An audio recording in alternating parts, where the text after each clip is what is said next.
Bismillahirrahmanirrahim. Assalamu alaikum. Welcome to Newsroom. I'm your host, Khalid. But today is Friday, the 24th of June, 2022. And these are the stories that we will be talking about and discussing in detail during the course of the show.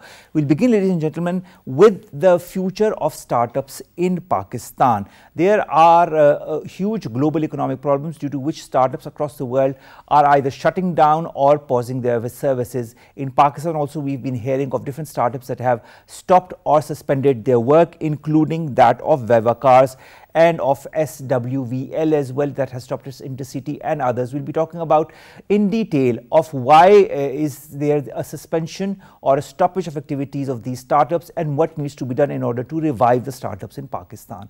Our second story, ladies and gentlemen, of the day concerns Pakistani students that are back in China after a pause because of COVID-19. There were restrictions on students to come to China, but now those restrictions have been lifted as far as the students who are getting their education in universities in China are concerned. And Shayaan has given some good updates that students have arrived there and they are quite happy to have arrived there and to resume their studies. Education is very important, and of course Pakistan and China collaborate on that. We'll be talking about in detail in our second segment. Then we'll talk about modest gun safety measures that have been passed by the US Senate, but at the same time the Supreme Court has also passed a law that allows the people in New York to carry their firearms.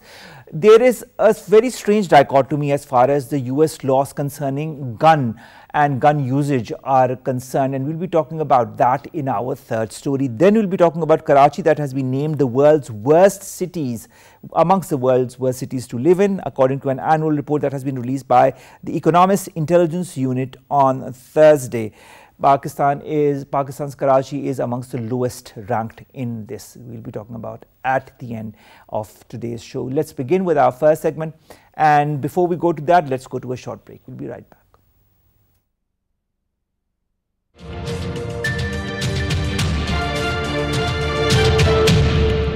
Welcome back to Newsroom. I'm your host, Khalid. And our first segment concerns startups and their future in countries such as Pakistan. With the economic outlook that the world is looking at the present and in the future, how should the startups move forward? More in the following report. Pakistan's startup ecosystem is at a critical juncture, and innovative startups focused on addressing key challenges and adopting local solutions are surviving and thriving. The building investment in Pakistan's mushrooming startups are the building blocks of the digital ecosystem that will enable the country to usher its entrepreneurial potential. Amid the rising inflation and economic challenges, booming startup sector is turning out to be silver lining for the country. In 2021, 83 startups raised $350 million, according to Invest2 Innovate, a Pakistani consultancy firm, and so far this year the sector has already raised $136 million.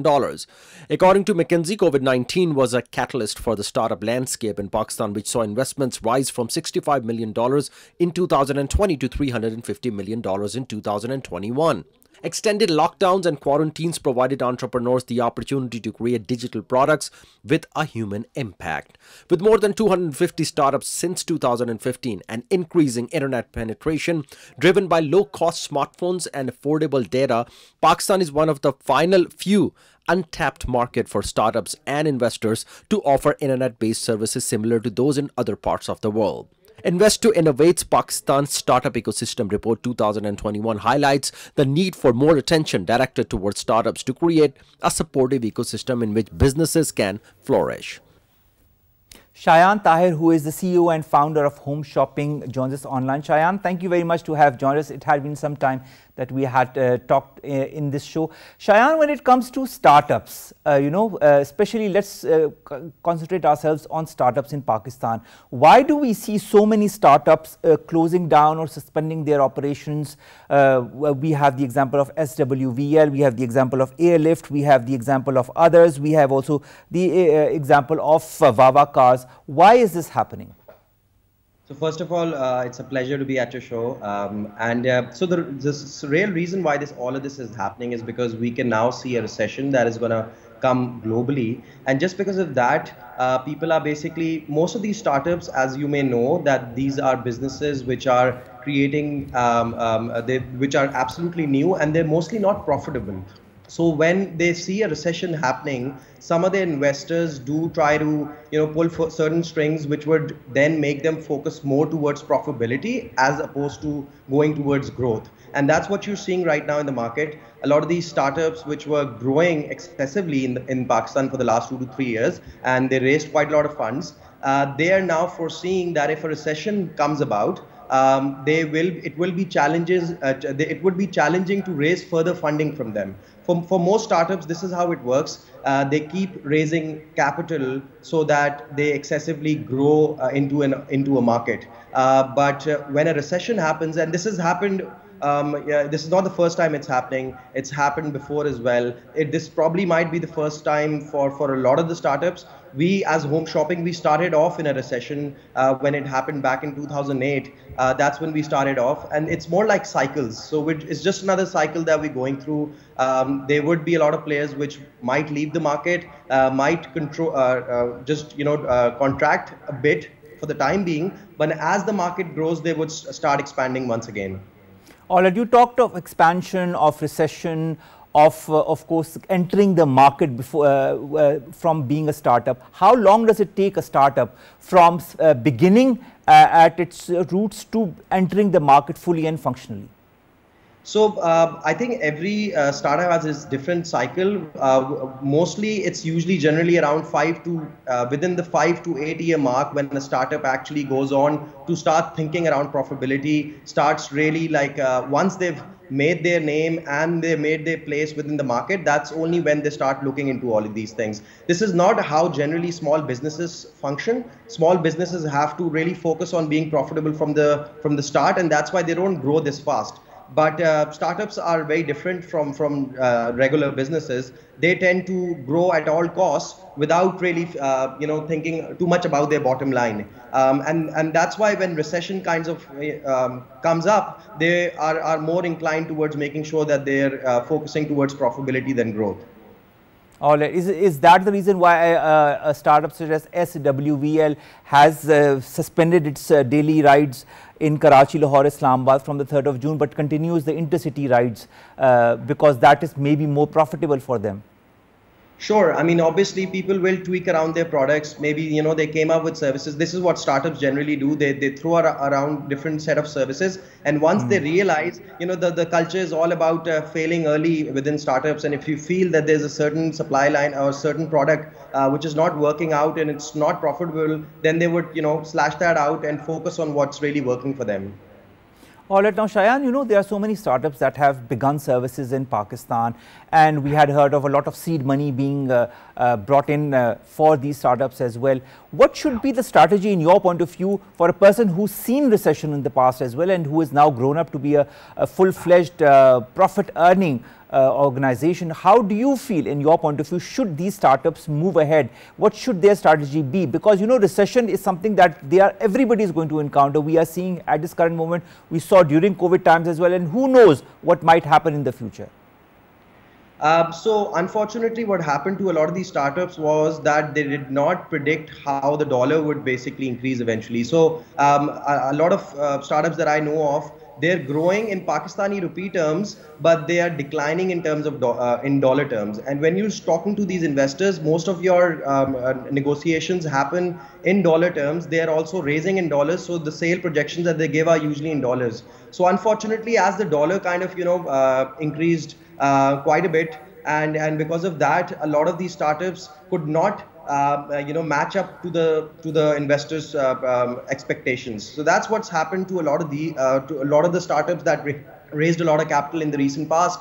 My advice should be that we do need startups, but at the same time we do need businesses who are focused on creating value and also at the same time making sure that they are bottom line positive. Not every business can be a startup. I think we need to realize that there's certain set of businesses which are quite disruptive and new. Only those businesses could be considered as startups, and they can only be dealt in that way. while there is another chunk of businesses that Pakistan needs, which are usually the mom and pop shops. We need all of that because they are the ones who would do really well in today's day and age when Pakistan needs to be exporting a lot of products. I feel a lot of focus has kind of gone into the whole startup scene, and people are not really focusing on creating value from local products and trying to export them to international markets. I think that's where the focus needs to be for the entire youth of this country. For a company like yours, HomeShopping, Shayaan, do you also are changing your strategy as far as the changing scenario in the world is concerned? Are you also looking more at exporting local products to other countries across the world? We are definitely we have to do it. There's no other way, because over the years we've been more focused towards bringing the products from all over the world to Pakistani consumers. But now, because a lot of our product ranges that we used to sell are completely wiped out, they're now banned to import home appliances and all. So we are focusing on what is available locally. And other than that, we are also now focusing how we can sell these products. In fact, we're already doing that. We are working with local sellers and trying to sell their products on platforms like Amazon and all. Very recently, a news article came up that Pakistan now is the third largest country of sellers from on the Amazon platform. I think that's a really big achievement to be, to come ahead of India and countries like Turkey. So I feel that is the way forward for people, companies like ours who've already been in the e-commerce space. We are really now trying to build these channels outside of Pakistan where we can export Pakistani products to the rest of the world.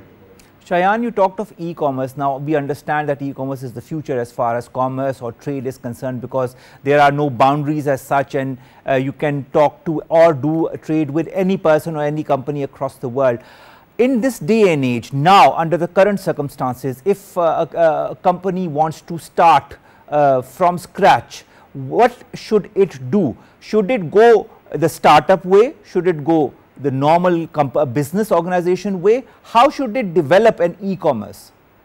So first they need to realize what their business is. If it's a disruptive business model, then they probably should be a startup. But if it's just another business model that some other people have done in the past, then I think that it's better to be focused, well grounded, and just start a business and then grow with passage of time. There's no short route to success. I feel you have to probably put in the long hours and build a business, which is usually relatively takes a much longer period of time. And I feel there's just so many opportunities available right now because of the dollar going so high. We can sell our services, we can sell products. And that is usually my advice to people around me right now, is that to focus on what you can sell outside. We need to focus on basically creating a product which is competitive on global level, where we can compete with China and any other country in the world, like we've done with footballs. We create the world's best football and better than what China can make. So I really feel we can do that with a lot of other product. Be more specialized in a certain product and then export that to the world. I feel that's where the focus needs to go in, and I really feel the kind of situation our country is in, this is the only way out.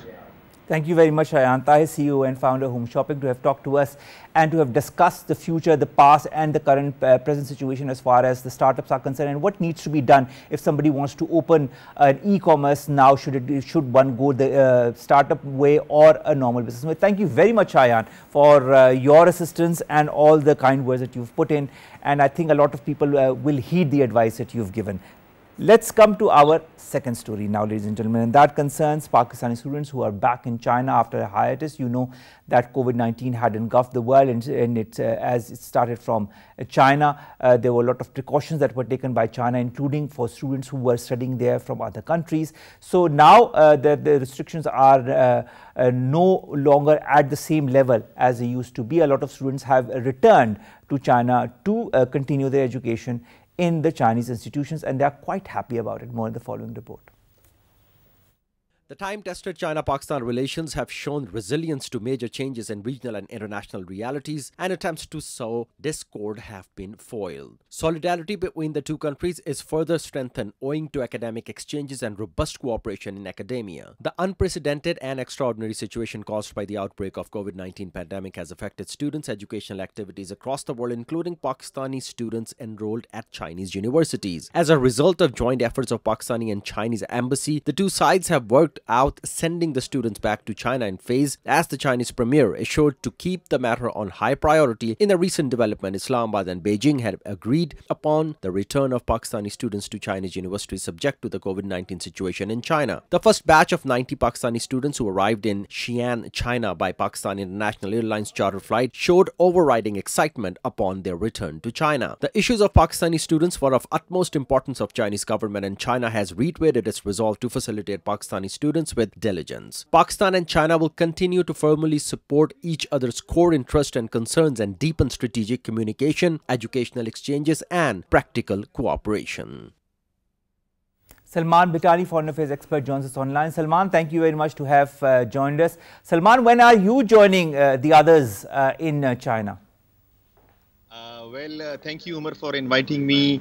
Actually, I am here in China. I'm doing my quarantine in Shayaan. I was in this special flight which was arranged for students. Actually, I am the one who is leading the team now, which has landed in Shayaan. All right. Now, Salman, now speaking of the students that have returned to Shayaan to continue their education, what were the impediments due to which they couldn't return all these last few years? Was it just COVID? Actually, COVID was the main reason. COVID outbreak was the main reason. Some students who came back to Pakistan during their vacations in 2020, and some who came back after the outbreak of pandemic, they were stuck here because there was a very strict policy adopted by Chinese government to curb the spread of pandemic. So most of the students were stuck here for the last 2.5 years, and still we are the first batch. Almost 91 students are back to Shayaan, and yet around 6,500 students are waiting for the resumption of their studies. All right, Salman, we've heard that this return is going to now begin in a phased manner, that the students are going to return to their respective education institutions in phases. Is this also a phased attempt by the Chinese to look at the students that come and, so that they can arrange for their facilities in the right manner possible? Why is this happening in phases in your point of view? Why can't all the 6,000 students come at once? Actually, this is not a simple process. China had very strict regulations, and here I would take this opportunity to thank Chinese government, particularly President Xi Jinping, Prime Minister Li Keqiang, and all the relevant authorities that they have considered Pakistan amongst the topmost countries who have been allowed to come back. Now, the reason for the phase return is that they are just looking at how these phases behave, because obviously the virus that is there in Pakistan, or the variant that is there in Pakistan, might behave differently. So they are just observing this first batch particularly, and after observation they will decide for, and they will also devise a planned strategy how to bring back all these students, and then how to keep them in a closed circuit quarantine. We are following that closed circuit quarantine right now in Shayaan, in a very nice hotel right now. So that is the reason. It is technical in nature. After the first batch, after the successful resumption of first batch and its studies, all these students, when they will return to their campuses, then definitely an agreed upon plan and strategy would be devised, and a phase-wise return would continue. All right. I understand that. How important do you feel is this cooperation between China and Pakistan in the realm of education? We've also understood that Bilawal Bhutto Zardari Sahab, when he last met his Chinese counterparts, this was also one of the topics that was decided upon and discussed. That is the return of the students who are pursuing their education in China. How much importance, in your point of view, does China give to its Pakistani students that are studying in their country? Well, from a personal experience, Omar Saab, I have been in China in 2019 as well, when I got inducted in Fudan University, Shanghai. I really felt that there was an extra warmth, not only amongst the people towards their Pakistani friends, but in the authorities as well. We have been given extra care, and at this day as well, we are also feeling that extra care that we get here as Pakistanis. I think that's something really extraordinary. You don't see that in many countries across the globe. So, this also shows that Pakistan was amongst the few early countries who have been allowed to come back, whose students have been allowed to come back, that how China values its relationship with Pakistan. As far as the question of importance of this cooperation is concerned, I think it is very significant in many ways. Number one, China is investing a lot of money, not only on the infrastructure in Pakistan, but it is also investing its money in the human resource development. The number of students of Pakistan in China, I think they are second most abundant number of students. So China is training Pakistani youth in various aspects, in the fields of chemistry, physics, engineering, various technical fields. They are being given medicine as well. Medicine. They are being given very high class trainings. So when this resource will go back to Pakistan, it will definitely contribute in Pakistani economy. It will contribute in the technological transformation change in Pakistan, which will add to Pakistan's development as well. And that is also linked to Pakistan's China-Pakistan economic corridor's future. All right, Salman, how important is it for the students who come and study in China to learn the Chinese language? I think it is one of the most important and I would say difficult part. But Pakistanis are really good at it. They are learning the language very fast. Some of our friends are really good at it. They also have learned the native Chinese accents as well. Learning Chinese language is a plus with getting technical education, with getting skilled education as well. Because, the next few years, China is making a great mark in global politics. And with this great mark, and we being the closest of allies of China, we being the neighbors of China, we being the country who hosts the flagship project of Belt and Road Initiative. So it is. I think there's a slight interruption as far as our contact with Salman Bhittani is concerned. And Salman Bhittani, as he himself told us, is in Shayaan. He's undergoing the quarantine process, and he's there with the first batch of students that have arrived there. And of course, they are undergoing the quarantine process, and they are being observed by the Chinese authorities because of COVID, because China does not want the COVID-19 to spread. And as Salman Bhittani had pointed out, there are different domains that the Chinese students are learning and getting their education from in China, whether it be engineering, whether it be medicine, whether it be the other domains. And of course, the learning of the Chinese language is an added plus because it helps them in their daily lives and also in their means of education. This said, he also emphasized on the importance of educational cooperation between China and Pakistan and how much it is important. Salman joins us again online. Salman Bhittani, welcome back. There was a slight technical glitch due to which we couldn't talk to each other. Now, as far as the studies are concerned, whether it be yours or other students, is it in Chinese language or is it in the English language? Umar Saab, there are multiple programs.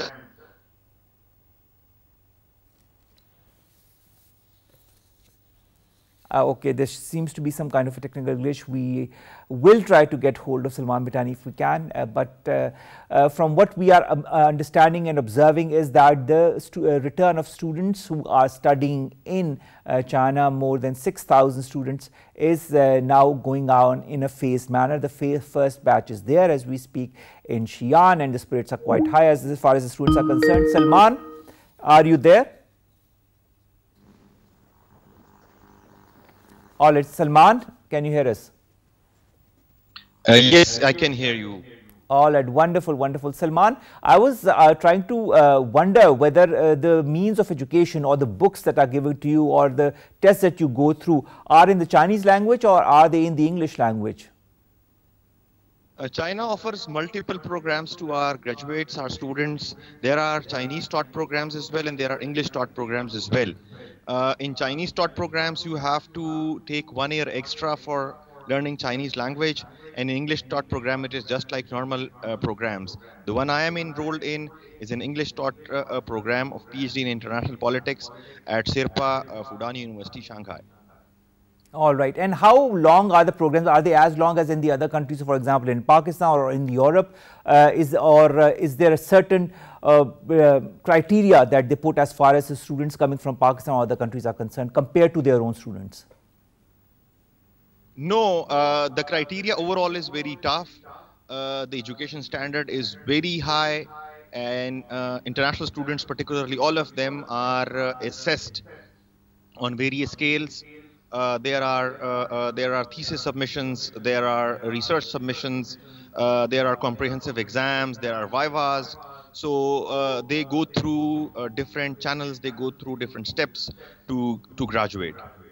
All right, Salman, also, you are in touch with this first batch that has arrived in Shayaan. There are also other students who did not leave for Pakistan, so they were in China throughout all this time. How is the spirit of the Pakistani students that have now arrived in China and those who remained in China? Are they happy to be in China? Are they happy with the kind of education that they are receiving there? China is always considered a second home, and I would especially refer to this current batch which is in the quarantine, the first batch that has arrived. We are all in really high spirits, we are all healthy, thanks to Almighty Allah that all of us have turned negative in our PCRs at the airport and the one that has been conducted here at the hotel. So far so good. We are expecting that we will do the same. We will keep our spirits high. We will be healthy, inshallah, so that it can pave way for all the students who are waiting in Pakistan for us. These students are really excited to come back to China. They are really thankful to the government of Pakistan, to Ministry of Education, to HEC, to our foreign minister, to MOFA, and particularly they are also thankful to the current government of China, and specifically I would like to mention the Shayaan government as well, who is taking great care of us. We are being treated as guests. We are being given a lot of care. Our food is really good. Our health conditions are really taken care of. So it is really extraordinary. This has added to our excitement that we had when we were. And of course, the excitement is also there that once you get out of the quarantine, you'll start your studies again, and there has been a certain lull. So, of course, the excitement still is there within the students to resume their studies as well. How is the cooperation from the Pakistani embassy in China? I read the tweet by Moinul Haq Saab, who is the ambassador to China, who had expressed delight on the arrival of the first batch to Shayaan. How is the cooperation that is being given to you from the Pakistani embassy in China?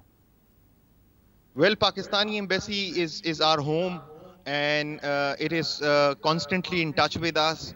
The representatives from Pakistani embassy, the education attaché and her staff, they are continuously in touch with us. They keep on asking about our health, our situation. They are in contact with Chinese authorities as well. So we are very, very happy that our embassy is taking care of us, and it is always there for any assistance. It has played very active role in this comeback that has happened in this last week.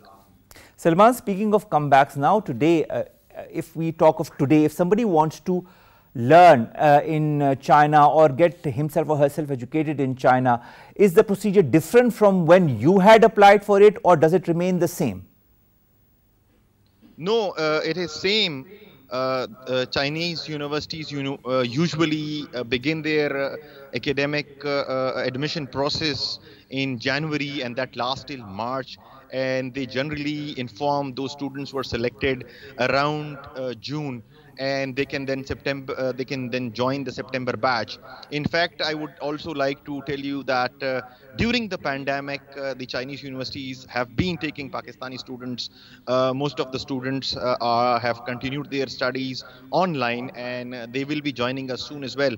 So the academic exchange program has never been stopped. The scholarship program has never been stopped. Rather, it has been extended, and the academic cooperation is still going on. Even the pandemic took a lot of turns, and you would also know that a few months ago, the pandemic had a very bad turn on China, and there were a lot of closures and lockdowns.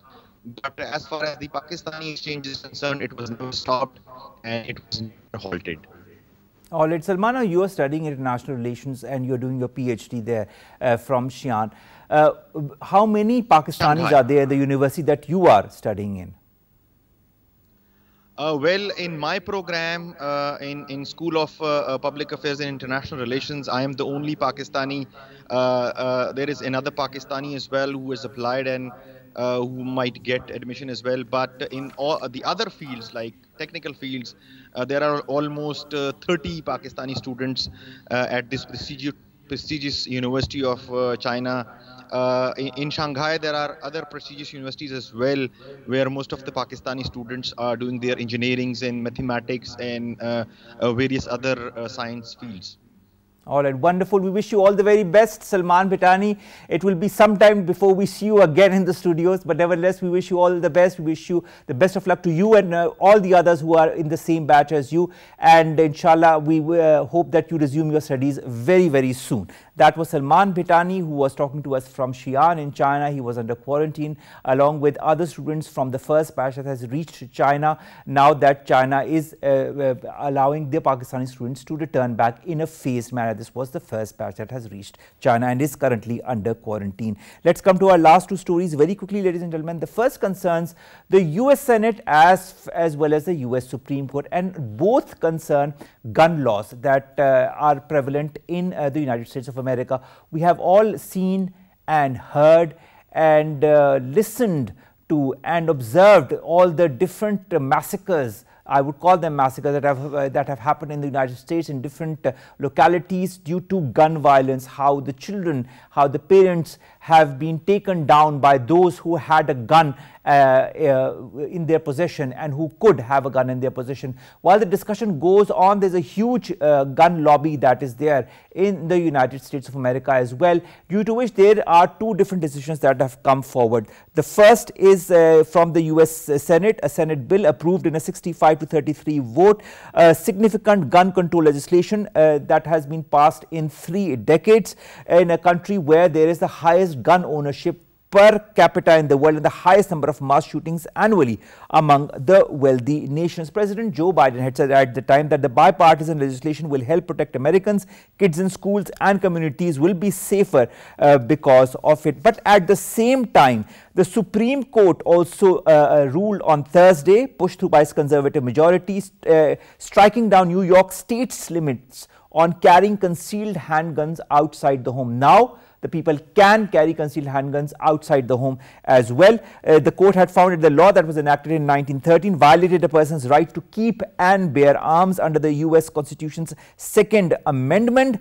Senator Chris Murphy, who is the lead Democratic negotiator on the gun safety legislation, said that the Supreme Court has gotten the ruling wrong.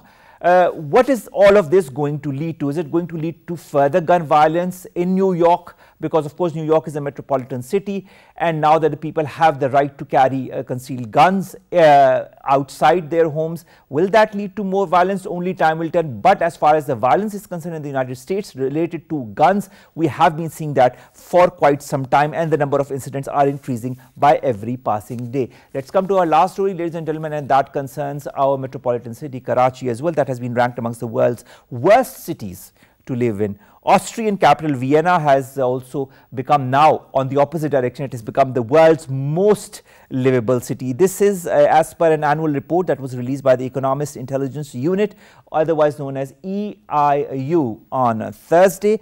This index rates living conditions in 172 different cities, which is based on more than 30 factors. These are grouped into 5 categories, which include stability, healthcare, culture and environment, education and infrastructure. Karachi has been ranked 168th in the least livable cities index, only managing to fare better than Algiers, Tripoli, Lagos and Damascus. Austrian city Vienna makes a comeback as the world's most livable city. Kiev is not included this year, of course, due to the Russian war with it, and whether it be Vienna, whether it be Europe, that of course Vienna is part of that, boasts 6 out of the top 10 cities. Canada has also done well. Japan's Osaka and Australia's Melbourne have shared the 10th place jointly. France's capital Paris has come 19th. Belgian capital Brussels is 24th. United Kingdom's capital London is on number 33. Italy's Milan is on number 49. Let's hope that Karachi does the needful to come back to at least the top 100. We can and we will inshallah do the needful for that, when all this needs to be done jointly between the public and the government and the private sector as well. With that, ladies and gentlemen, we come to an end of today's newsroom. We'll see you inshallah on Monday with news story segments that pertain to you, us and Pakistan. The number of COVID-19 cases, ladies and gentlemen, are increasing with every passing day. So I'd again recommend that you follow the SOPs and avoid crowded places. Do wear masks whenever you go there. Eid al-Adha is around the corner, and I'm sure a lot of people must be buying animals to be sacrificed on the eve of Eid al-Adha. With that, we come to end, and take care of yourselves. Have a great weekend. Allah Hafiz.